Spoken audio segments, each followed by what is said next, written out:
Alright. As I said before, Beyblade is full of characters with either wasted potential or even more wasted potential. Compared to other animes, Beyblade Burst has a bundle of these characters. In fact, I just made a video about the wasted potential of Daigo, so I've already given a good example of a wasted character. However, there is a character out there that is even more wasted than Daigo. Someone who is stronger, better written, and had even more potential. Welcome to the topic of today's video. Ken Midori. The antisocial ventriloquists and guardian dog of the underworld. Side note, this is gonna be more of a filler video, as I have many people requesting me to do a Beyblade X season to review. So I'm also currently working on that.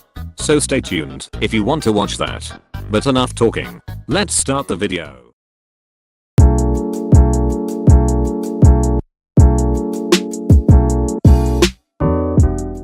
Just like Daigo, Ken was part of the original group.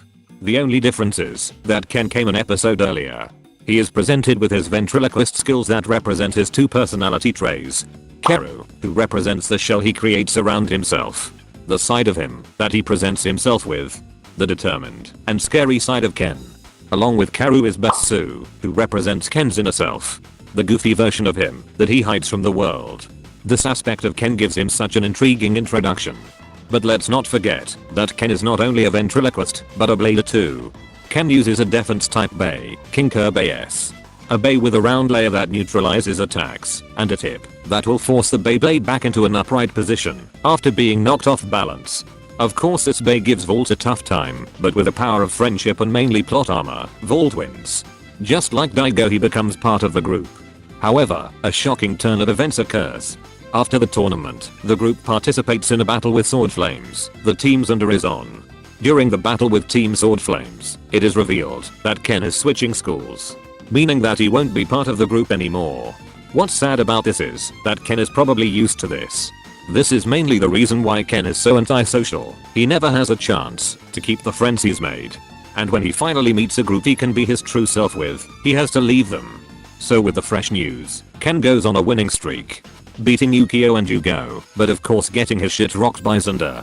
But after that Volt loses, and Ken moves away. With Ken moving away, that wraps up his run on Beyblade Burst. Just kidding. Not too long he returns with some newfound strength and a new friend. Ben, who loves to growl at people like he's a fairy. But Ken comes back with a new technique, where his bay becomes bouncy. And surprisingly, it's effective. So effective in fact, that it beats Ben, who is also Ken's captain. So that makes this accomplishment even more impressive. Unfortunately his new technique isn't enough to win against Louis, as Louis beats him 3-0. Man, I feel bad for Ken, because I've gone over this battle like 5 different times on my channel, and this probably makes the 6th time I've gone over it.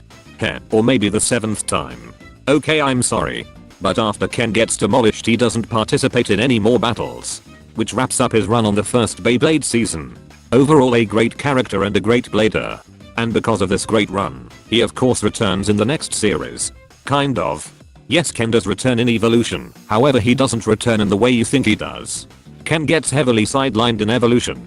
And when I say heavily, I mean that he participates in no battles, doesn't make an appearance until the final part of the show, and basically does nothing. In his first appearance he returns to see Volt playing the championship and tries to convince Shu to stop being evil. In doing so Basu gets smacked out of his hand, causing him to cry, making Ken look like a complete bitch. And that about sums up all of the important stuff Ken does in this season. What? How does such a well written and amazing character like Ken become so irrelevant in the second season? And you know what the weirdest thing about this is? Base has an official god evolution. So, what the hell? I looked up to see if there was any official reason why Ken got sidelined, and it says that his personality and constant moving would limit his presence. And I don't think that's true in the slightest. Yes, Ken does move a lot, but how does that prevent him from participating in the World League? Ken is used to traveling a lot anyways. So if anything, him traveling to participate in the World League makes a lot of sense. Even if he wasn't gonna be part of the World League, at least let him be part of the trip to find Shu. Are you kidding me? Everyone from Baygoma Academy Bay Club is here except Ken. Why the hell is Kuza in place of him? Kuza has no personal connection with Shu. Hell, I don't think he knew who Shu was before Volt introduced him. Even as a kid it always felt off watching him be part of the group. So after the massacre of his character in Evolution, he would get done even worse in Turbo. Instead of getting sidelined, he would get completely replaced. Kyle would be the replacement for Ken.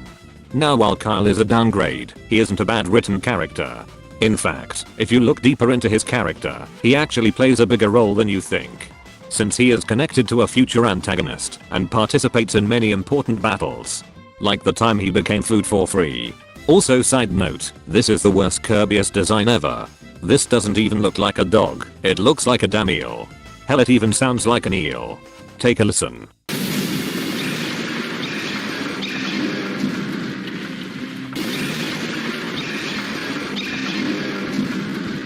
Like, in what universe does that sound similar to a dog? But obviously since Ken isn't in Turbo, we can't review what he does in that show. So at this point, Ken has basically become irrelevant in bursts. However, there is hope at the end of the tunnel. If the tunnel had a train coming through it. In the final installment, Quad Strike, Ken makes a return. And not only does he return with a new bay, but he actually participates in battles. Unfortunately, a new bay doesn't save it from this shitty avatar design. If you've watched my Quad Strike video, you know how much I hate this design. And honestly, I don't know which one is worse. This, or the Hazard Kirby-esque design. One looks like an eel, the other looks like a fairy knight. But while Ken does return, he suffers from the mediocrity of Quad Strike. Packs up the main characters, and that about sums up Ken's importance in Quad Strike. While it was nice seeing him after so long, he didn't really do much. So, that about wraps up Ken's run on Beyblade Burst. He had even more wasted potential than Daigo. Which sucks cause he's one of the best written characters in Burst. Sigh. But, if you want to add on to what I said, or have a different opinion, let me know in the comments. But that is all I have for today. See you in the next video, and have a great day.